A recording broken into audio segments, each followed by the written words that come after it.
My name is Kathy Merchant. I'm the Minister of Community Life, and this is...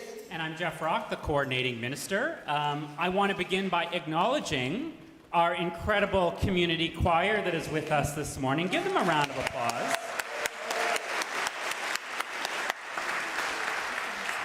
They are going to be with us for the whole service today. We call this our All Music Sunday, and so the choir is going to be interspersed all throughout today's service.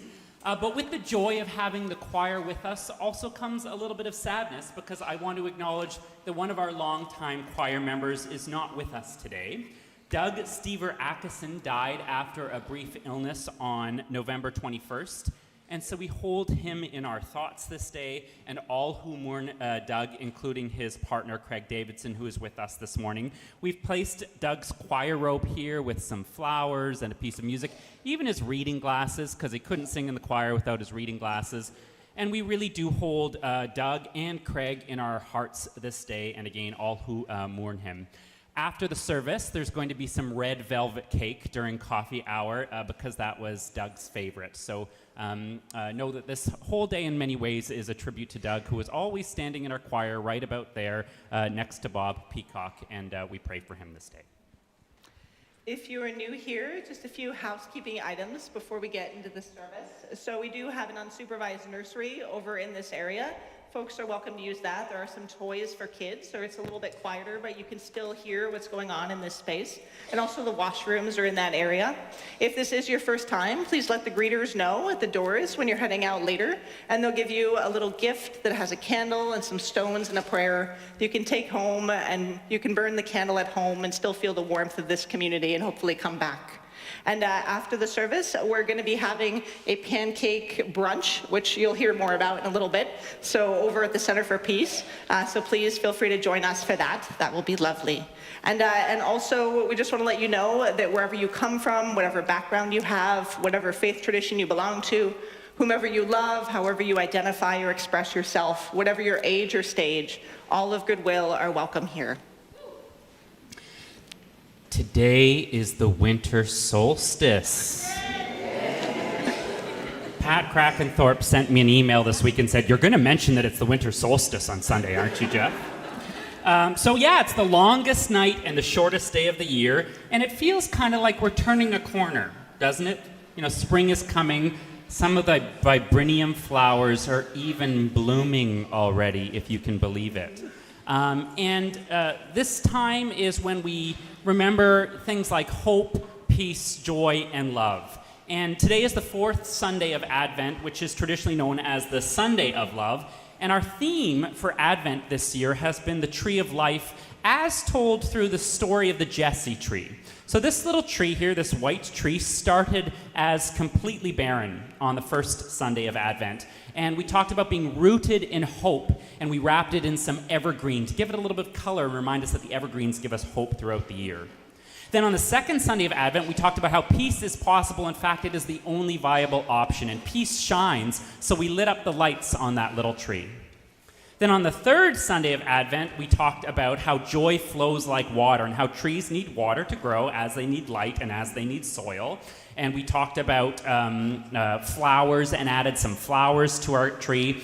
And then this past Tuesday, we had what's called the Blue Christmas service. And people were invited forward to come and tie a ribbon on for the things that they were wishing for, or a ribbon in memory of someone they have loved and they have lost. And those ribbons are here today, too, to remind us that we're tied to those people and to our hopes and dreams all the time.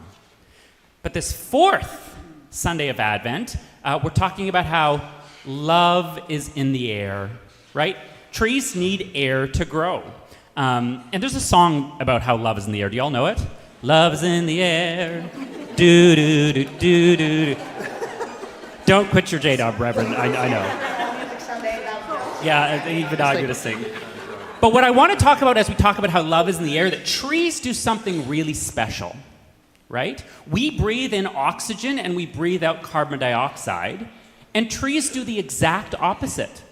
They breathe in carbon dioxide and breathe out oxygen. And in so doing, they actually take the carbon atom from the carbon dioxide and they do something called fixing the carbon, and they turn it into wood. That's what trees are made out of, is carbon that they've taken from the air, from carbon dioxide. Well, carbon dioxide is actually a harmful greenhouse gas. It comes from volcanoes and forest fires and industrial pollution. And guess what? From us too. But we can't stop breathing. So don't try, don't hold your breath. But one of the best things we can do for the environment and addressing climate change is as simple as planting a tree. When you plant a tree, you help take some of that carbon dioxide out of the environment that's increased over the last 100 years. And so the plan for our world to address climate change is to plant millions, if not billions, of trees. Because we are interdependent with trees, with the natural world. And all of us should be tree huggers. Because we love trees, and guess what? Trees love us, and we are independent and interdependent of each other in the cycle of oxygen and carbon dioxide. So in the season of Advent, we're talking about the coming birth of the baby Jesus, and Jesus as the ultimate example of love. And one of the things that Jesus said in his lifetime is that there is no better love than this, than to lay down one's life for their friends. So we remember Jesus' birth, but we also remember his life, and yes, even his death, and how Jesus showed us that love is stronger than even death. Now, one of the Christmas symbols that has a lot to do with Jesus is actually the holly tree. You know how we decorate our houses with holly branches, and you see the red holly berries? The holly tree symbolizes the crown of thorns that Jesus wore on Good Friday, and the red berries of the holly remind us that red is the color of love, but is also the color of oxygenated blood. And so we remember the power of love that runs through our veins in this season of Advent. We remember Jesus' life, and yes, even in his death. And so to decorate our Jesse tree on this day, I'm going to wrap it in a little bit of a holly wreath with some nice red berries as the choir sings.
So today we are very happy to be joined by Reverend Tony Snow.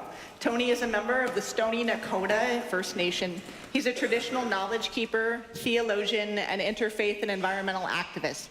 Tony's worked to protect the interests of First Nations in mediation, reclamation, and traditional land use, and currently works as the Indigenous Minister for the Chinook Winds region in southern Alberta.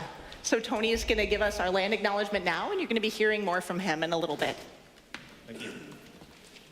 You can hear me? Great. We'll become in the last minute. We begin our greetings and formal welcomes in our traditions. We have many different ways of adopting this custom to greet those from other places. In our language, we say, Dagun Chawa Min Taunja Stabi. It is, in its translation, saying, greetings to my relatives, my kinspeople. It is a way of acknowledging others and their connection to the land. For us here in this area, I too am a visitor to the Musqueam, Squamish, and Tsleil-Waututh lands, those who had stewarded this lands even when this particular inlet had been underwater. And so as these lands emerged, relationships were built. There are sacred places within these lands. There are sacred spaces. Where I come from, the mountain, Mount Iamnathka, is the place where God sits in our land. And we have stories about that similar to Mount Zion or Mount Hebron. And so we have deep connections to our places of worship. And often these places are places that we are no longer able to go to. Some of these places have been bulldozed or developed upon, so there is a cost to our cohabitation. There is a need to reconcile and to understand our connections to the land, our connections to one another, what we believe, what we hold as important. As we begin our services, usually we begin with a song, a prayer that we sing as part of our opening. We do this at all ceremony, and we do this at all events that we have. And so I'm going to sing that song here for us today. Tangka shelaya pe tawa bahageha o kishni he na ji kelo hey ya hey ya hey yo io latia o ya te ki ha we ko kati ta cha le kamui elo hey ya hey ya hey yo. In our tradition, we had encountered the missionaries in the 1850s, and they came through the Reverend Robert Rundle into the Banff area and introduced Christianity to our people. He was unusual because he had learned our language. He learned to speak the Assiniboine language, so he could easily translate to us the values and understandings. This held for our people for a number of years, to the extent that we continued to practice our Christianity even when we had no minister, even when we had no representative from the church. And so this became embedded in our cultural traditions, where we came up with our own hymns, with our own songs, with our own prayers. And so I'll say the hymn that we have, which is a derivative of a Cree hymn that we join with. And we usually sing these songs when we are able to. And so a lot of times these are only sung at funerals. Ako na wea dilogi ka ke wa te we moia ta pue ka mo ki kiskabo ta go na eto eta me wa sen we away o ta nasgi qui seko me wasin way away o tanaski ki seko Ishnish and amen. Thank you so much, Tony.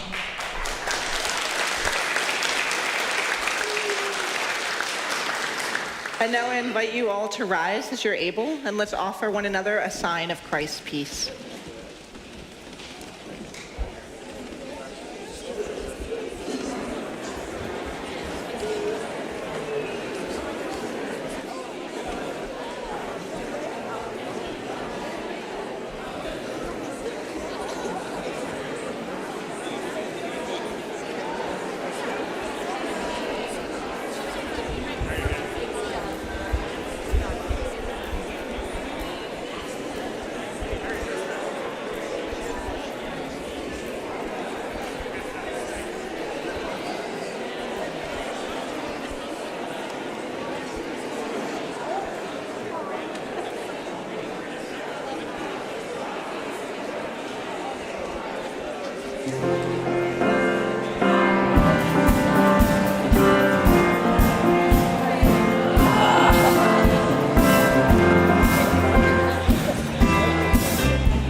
Creator God, fill our lungs with your breath of life and the knowledge that with every breath we inhale, your unconditional love fills our lungs. And with every breath we exhale, we release that which stresses us and that with which we struggle. As the air of our breath intermingles around us in this space, may we be reminded that you have mixed us together in a diverse community of inclusion, that all are welcome in this place, that all are worthy of love, that all are lovable, and that in you all are unconditionally loved. Amen.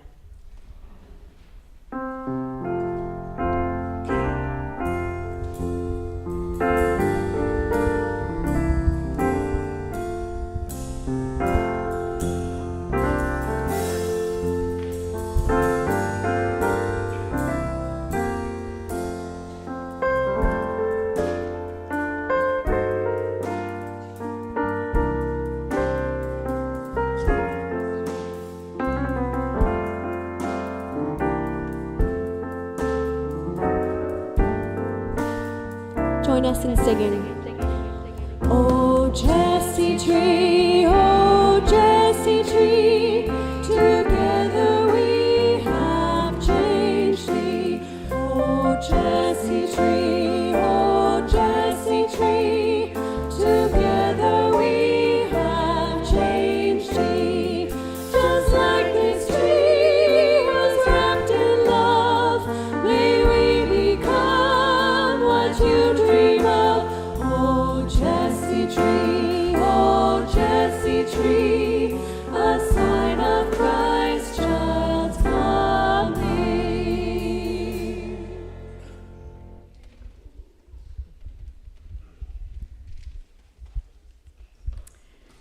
Good morning, my name is Tama. I'm the Minister of Children, Youth, and Families, and I see we have a number of visiting families. So this is the time when we welcome all children to come up to the front and gather on the carpet here, youth and teens as well.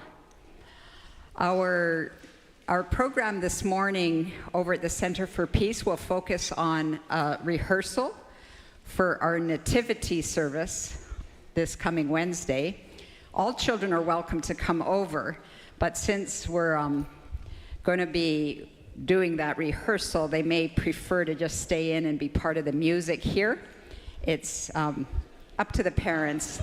Nursery is open as well for those who want to to stay and have their own space. Okay, well, welcome everyone. I'm wondering how many of you have an Advent calendar in your house. Anybody have Advent calendars? Yeah, they're a beautiful thing to have this time of year. And we have one. We bought it from 10,000 Villages. It's made of cloth and it has 24 little pockets. They're little, just maybe about a few centimeters square. And what the parents do is fill up those pockets with a special little surprise. And they're small, so like usually a pencil or candy, of course, is popular, maybe a glow stick or something like that.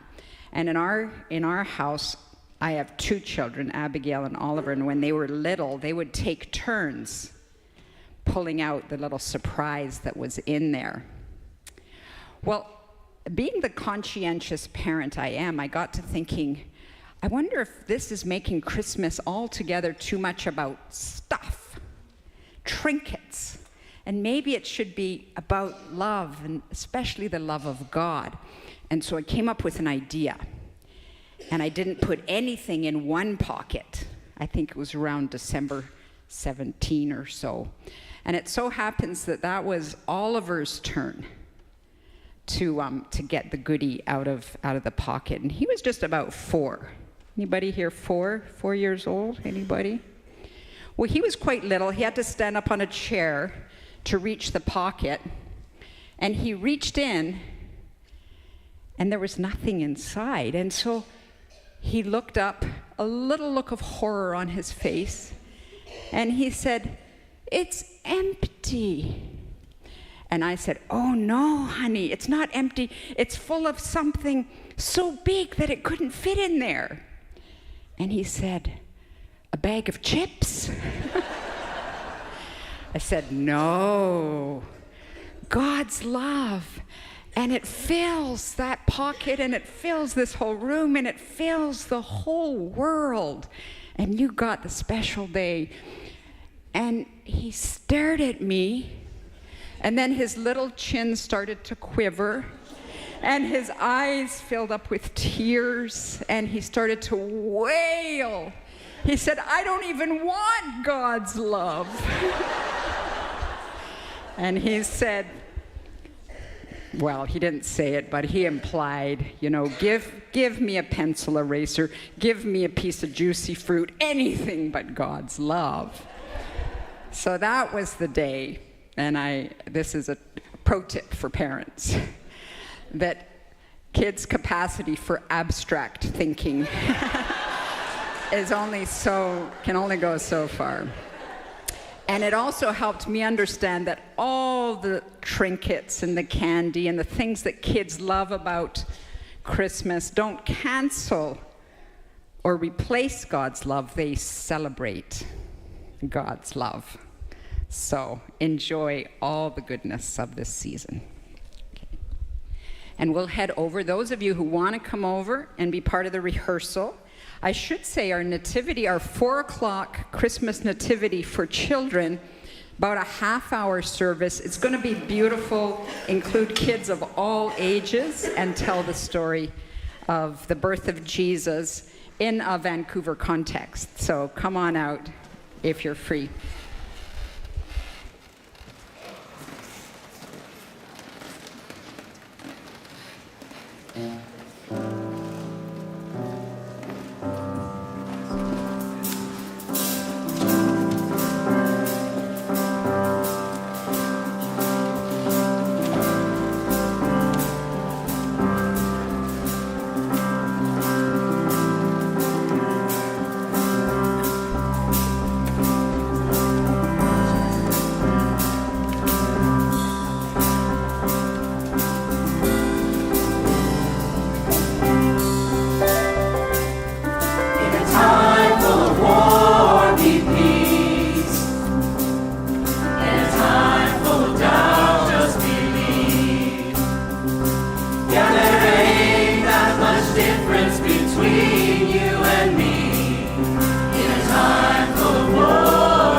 From the First Nations version of the Bible.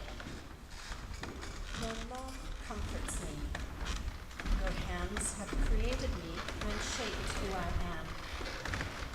Now give me the wisdom I need to follow your instructions. May the eyes of those who respect you light up when they see me, for I have put my trust in your word. Grandfather, I know your decisions are good and faithful. You did the right thing when you humbled me. Let your love, which remains faithful and true, bring me comfort and well-being, just as you have said to the one who serves you. Let your great kindness cover me like a warm blanket and give me life, for your teachings make my heart glad. Hear what the Spirit is saying to the church.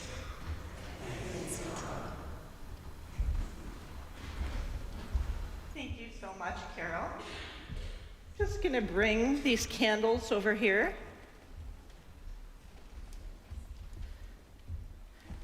And so instead of our normal sermon time, we're going to do just a little bit of a Q&A. So Tony, I know you often speak about Indigenous Advent, or Indigenous reflections on Advent. And so I was wondering if you could share a little bit about that with us today. Sure. Oh, good. We have that screen up. So the tradition of Advent is something that was invented around the 4th century that kind of put a space between where the Christmas time and Christmas tide had come into place and the transitions into Lent and Easter. And so this time that we are now in, this 4 weeks, is a preparation time. And traditionally in England and in other places, this would be a time of great busyness to prepare for the time of feasting and to the ability to relax. So it would be a time of great preparation. And in that presentation here today, we start to hear these 4 themes. And the 4 themes are aspirational themes that help us to think about the coming of the Christ child and the future that we are working towards. But it's also a reminder that these are great systems that we are living within. So the great system that we have just come through for the liturgical calendar, that ordinary time, is something that is relaying the gospel out to the world. And as we come to think about this beginning, the changing of the cycle, the reinvigoration of the Christmas time, of the gift of Christ's life, Christ's body to the earth, this is part of the deeper connection that we are looking towards. So we want to close one cycle and open the next. And it helps us to manage our understanding of the way we deal with loss, the way we deal with change. And so for Indigenous people, it's a similar type of understanding. We have core values that we bring to our understanding. Here on this screen, the idea of where we begin. So we begin in the west, the east, with the sun, as the sun rises. This value of wogidayami, of courage, tells us that there is a necessity of moving into the world. There is a necessity of doing something that will help us to address things and change that occur. Wagichinyabi is the idea of fortitude, that as we learn and as we encounter in this world, we become more resilient. And utilizing that with the aspect of wisdom, we begin to apply the understandings that we have gained throughout our life and how we are bringing those forward into our practice today. We become more experts in the world around us. And with that, the final stage of our medicine wheel is that stage of the north, which is white. And it is this idea of eldership. It is this idea of giving back. It is the idea of generosity, the idea of caring for others. And so this completes the cycle in that we are always learning and always passing that information on to one another. And so this idea of Ogichichubi, which doesn't exist within the idea of the Advent series, that this is an important part of how we understand our relationships together. And so I'll relight these candles, and you want to light the candles? Sure. Beginning with our yellow. We light for courage. That next candle that we light for fortitude. The candle we light for wisdom. And the candle we light for generosity. A way of bringing us back into alignment with one another and with our community, to understand that though we may go through things, that we have within us the resiliency to continue on in different ways and to learn and adapt from where we have been. That's wonderful. And so I'm wondering, because we have this season every year, what's it like for you? Does it feel like you deepen into it each year as you come back to this period of time? Yeah, it's been interesting because when I grew up on the reserve in Morley, we didn't practice Advent. It wasn't something that was practiced during the 1970s, 1980s, and later when I started to go to the other churches, especially doing work in ministry, that I started to see that this was become a regular practice for many. But a lot of it was following in some of those traditions. And for me, trying to understand where we intersect with these values, where we understand that there's an aspirational way that we're thinking, but we're not living that. And we see that a lot with the sort of fracture between the materialism and the consumerism and the things that are how we treat the sacred, how we treat these times. And so for me, trying to bring it back to that sense of where are these values nesting within our practice and within our understanding is really important. That's wonderful. And then I know this last week here in this church, we did a Blue Christmas service. Yeah. And every year when we do Blue Christmas, it's kind of speaking to those who are really struggling with this time, kind of missing the people that they're, who they've lost, or if they're having difficulty in their family or in their own lives. Yeah. And so we kind of preach into the absence of the four values of Advent. So like, what's it like when you don't have any hope? You don't have any peace in your life, you don't have any love or joy. And I'm wondering if you kind of see a way that just spiritually you can kind of look at what's it like when we don't have fortitude, we don't have wisdom, some of this kind of stuff. So many will know that we have gone through things like the residential school and the traumas that have happened on reserve and the epidemic of violence and overdoses and other issues that are affecting Indigenous communities across Canada. And so these are some of the ways that we have tried to push through in some of these issues. So around this time of year, I know for my family, I have two sisters who had lost children, stillborn, and one from SIDS that were tragedies in our family, and they continue to live with that, hold that. And that is also indicative to a lot of the elders we have lost through COVID and other times, and through the loss of young people from overdoses and addictions and some of the losses we have seen there. There's been a lot of loss and trauma in our communities.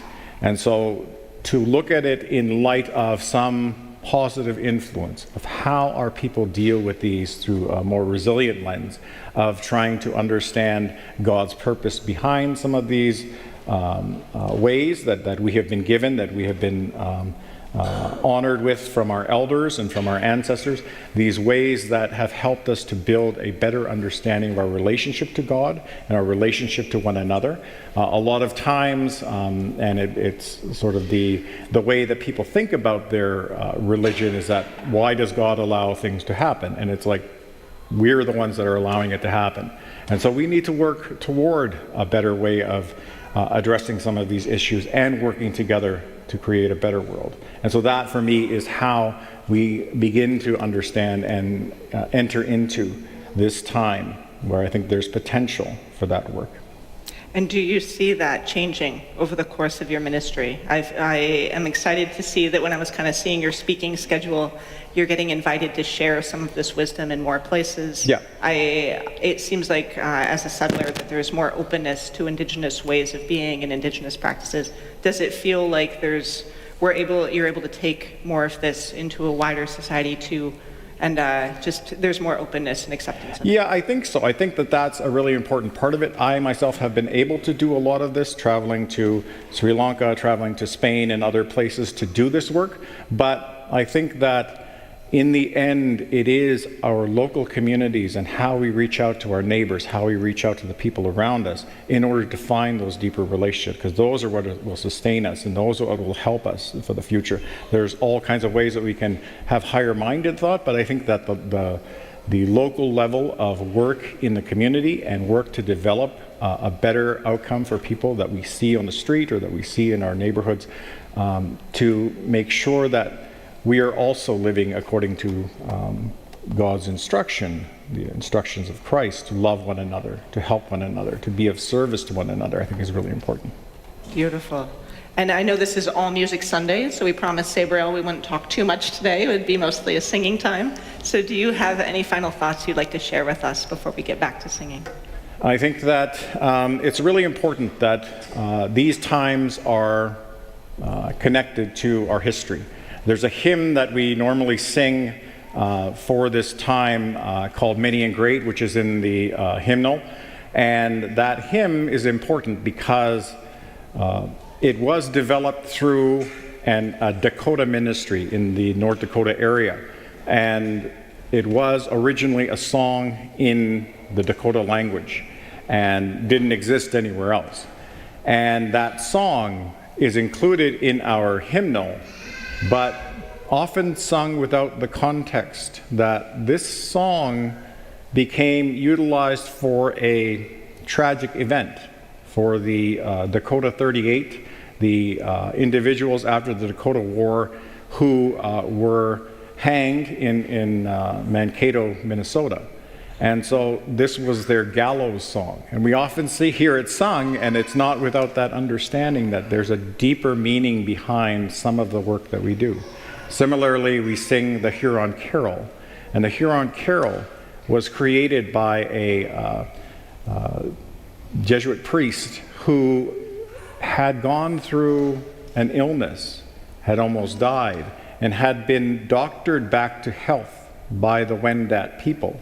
And so his gift back to them was a gift of this song, which was a song from his childhood, but it included the narratives of all of the nativity story through the lens of the Wendat people and in their language.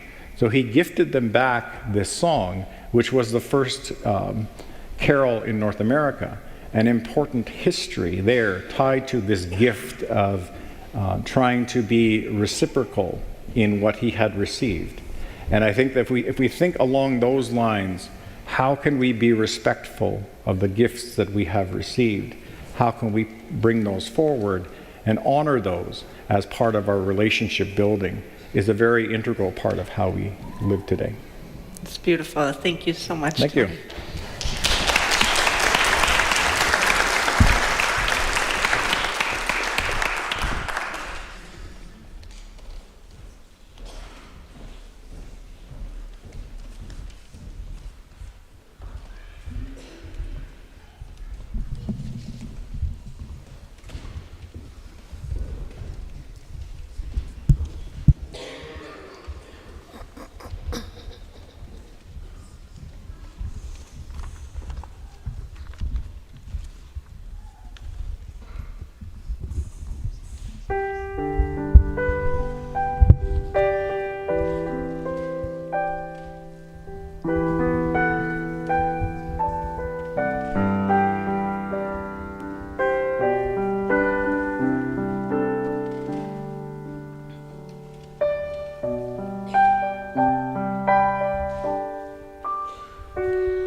So a few weeks ago, many of you will have gotten a good old-fashioned snail mail letter in the mail from our ministry team here about our year-end fundraiser.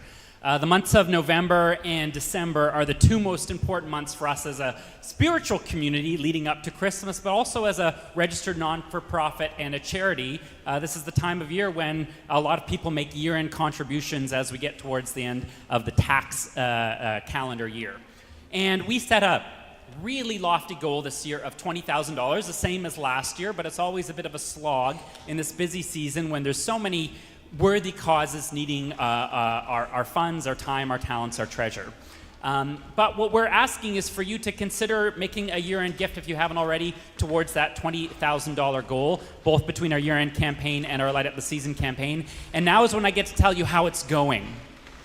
If we had one of those thermometers, you know, the big thermometer, I would be able to tell you that we have reached $16,400 towards our $20,000 goal. So we're 4/5 of the way there. Thanks to the generosity of people just like you. We are an organization that is 100% funded by the generosity of people like you. So if you've already given a gift, thank you. If you haven't yet, you can use the envelopes that are in the pew pockets in front of you, or go to our website, www.canadianmemorial.org. Or you can send it in the mail. Any check that's received before the end of the calendar year will be included in this year's tax season as well. So in a few moments, we're going to hear from our choir again. And then during our announcements, the greeters are going to pass around the offering plates. But first, I want to invite up Ulla Thomas to do a special announcement. Thanks, Ulla.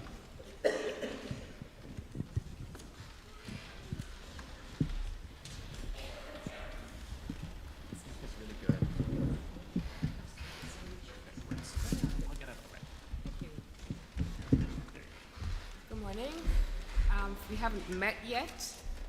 Is it on? It is. I can take it in my hand if that helps. Yeah, you might want Okay. to do that. All right. Why don't I do that? Good morning. If we haven't met yet, my name is Ulla Thomas. My husband Clarence and I have been members of this congregation for about a year and a half now. And for the past few months, it's been my pleasure to serve on the committee that was looking for a new music director for this congregation. We started out with the committee consisted of Reverend Jeff Rock, Sarah Follett, who's back there, Heather Olson was a representative of the music committee of the music ministry department, Nick Oliveri, who's a youth representative, Phil Watson as a member of the board, and we were also supported by Elizabeth Tana, our board chair, and then members of the Personnel Committee, Heather McPherson, Shauna Moore, Michelle Barbeau, and Rosa Sanchez. I hope I haven't forgotten anyone. So we started out in the summer, and we solicited information from all of you. We sent out a survey which many of you answered, and then we had some fireside chats with members of the community and some stakeholders to find out what our hopes and dreams communally were for this new position.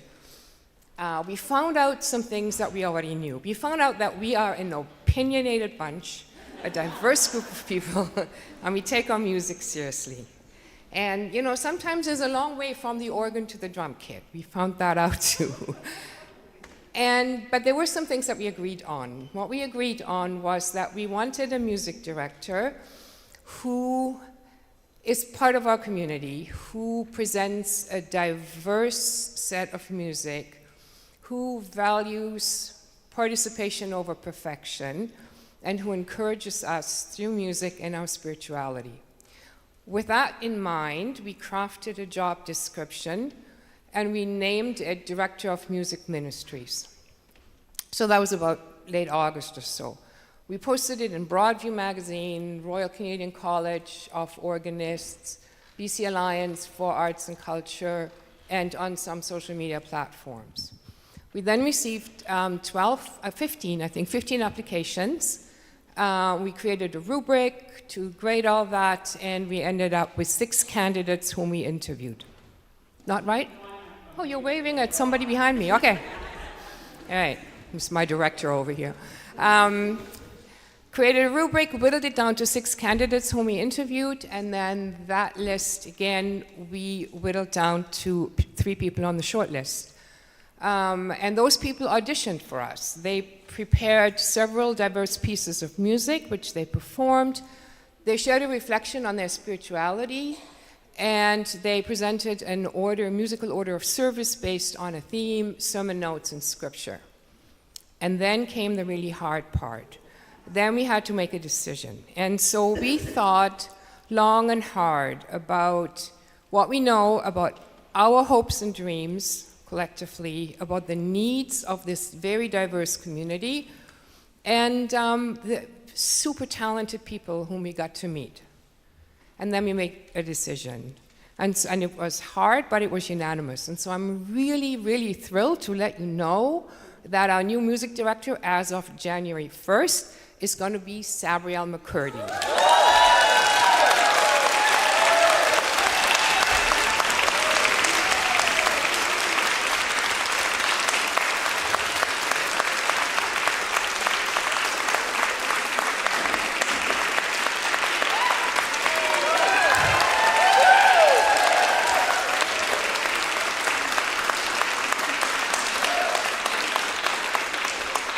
See, we knew you were going to like that because Jeff gave me some notes and he said, wait till the applause has died down.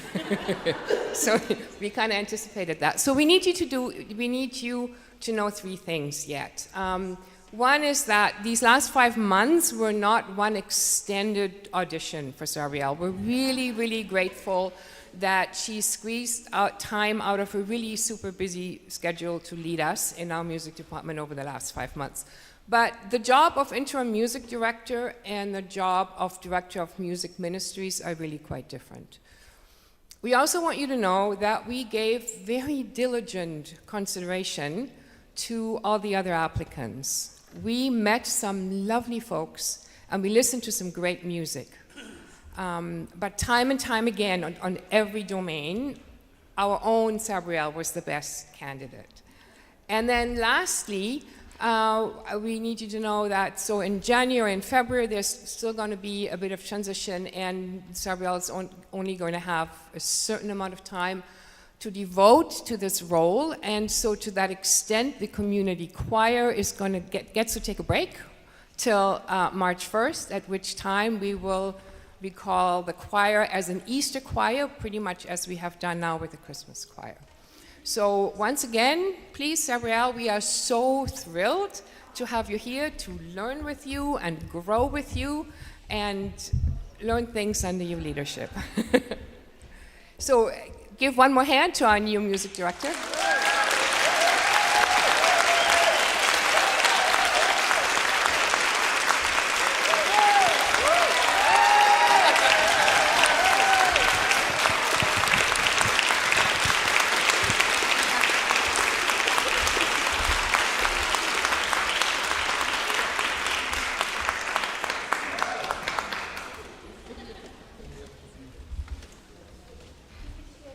Awfully rude of you to make me conduct while I'm crying.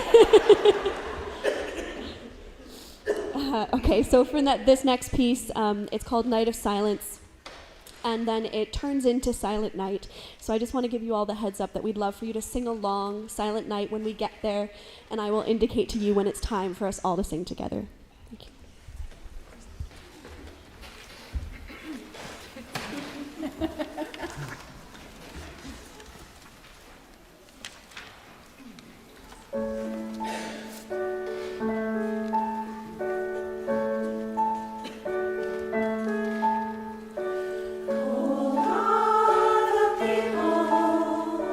Winter of life, we tremble in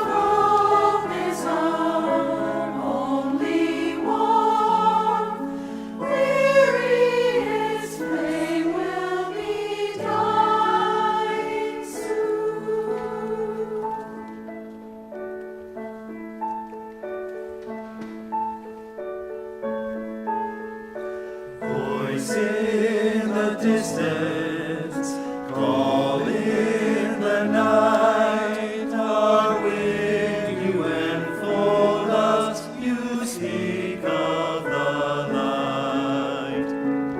Gentle on the ear, you whisper softly, rumors of a dawn embracing,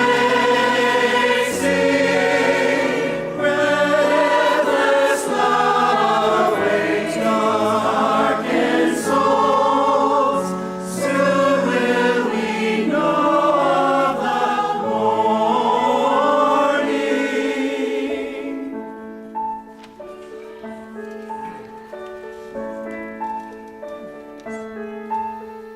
Silent night, holy night, all is calm, all is bright.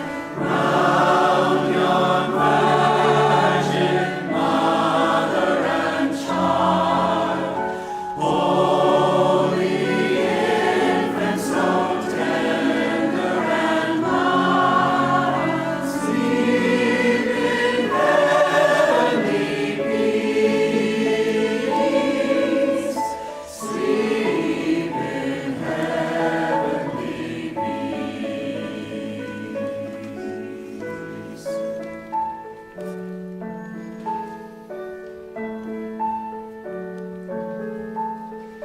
Silent night, joyous night, all is calm, all is bright. Round yon virgin mother and child, holy infant, so tender and mild,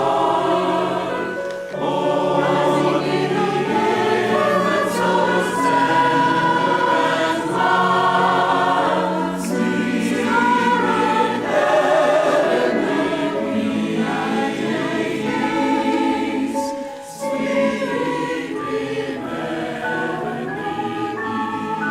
heavenly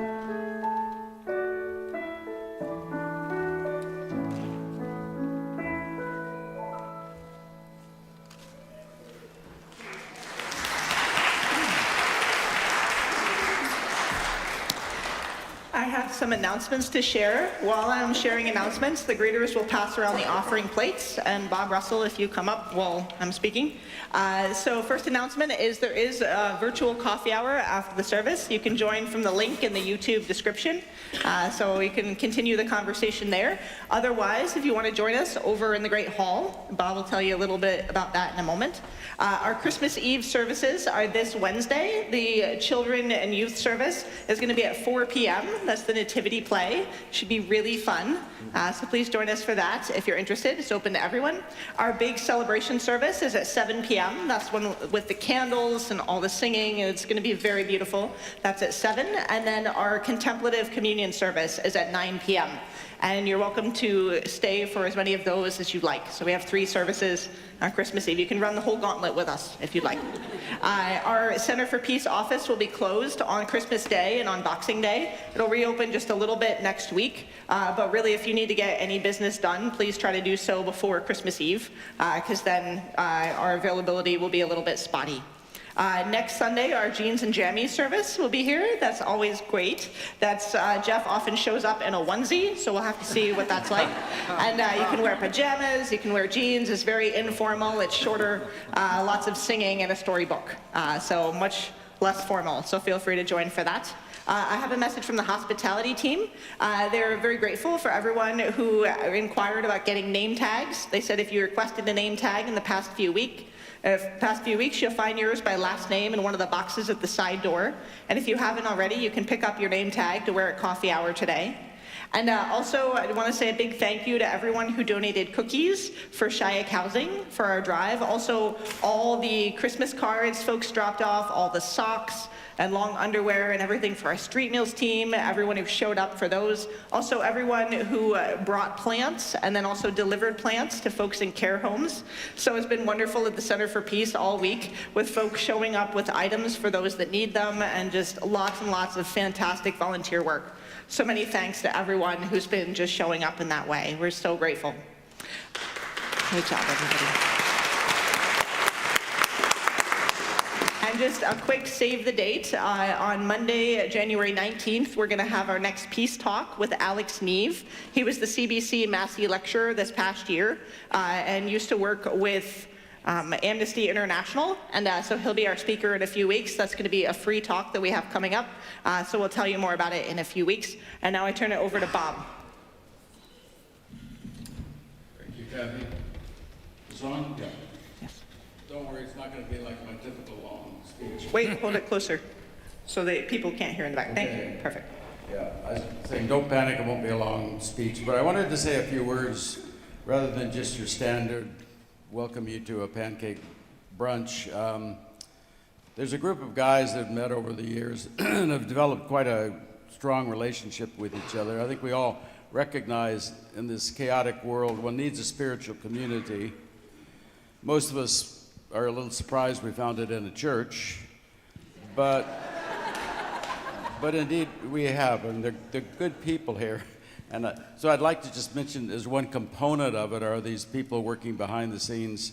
My comrades are over there across the hall preparing right now. And I welcome you, especially those who don't know this place very well or just wandered in. I assure you, you're as welcome as anyone. And we won't get any Babette's Feast here, but it's this food will be served by good-hearted men, and I hope you come and join us. So, welcome.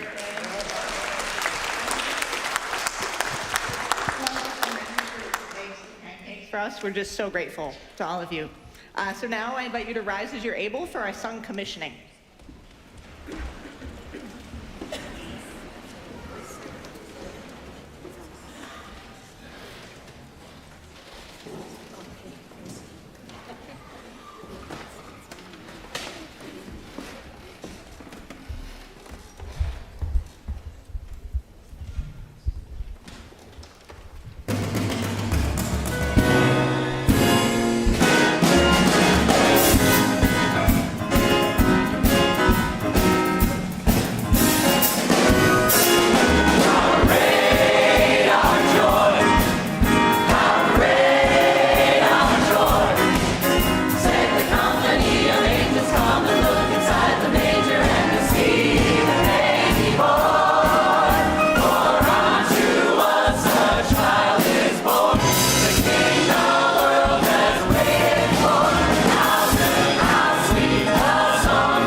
do you follow that? So very thankful to have had the opportunity to come to speak to you today. And as we're taking our time, our leave from this place to go out into the world to bring this message of hope and of change, of this time of renewal and understanding of the world that may not be what we want it to be. But as we work through our challenges, we will find a way to find a better place for tomorrow. And so with that blessing, we say in our creed tradition, Ma me che mi wi yo ta wek, mi na Jesus we ko se sik, mi na ke na zi zi a ta, ma ma we es ma mi che mi. As our Nakota brothers say in our language, the Lord's Prayer, On chagezi taon chezi, Jesus Christ, when chapar chezi, the chagawaka mahoguari chineze nari igichabichen, nagahaz naguachatne ichiath. In the name of the Father, Son, Holy Spirit, one God, Mother of us all. Amen.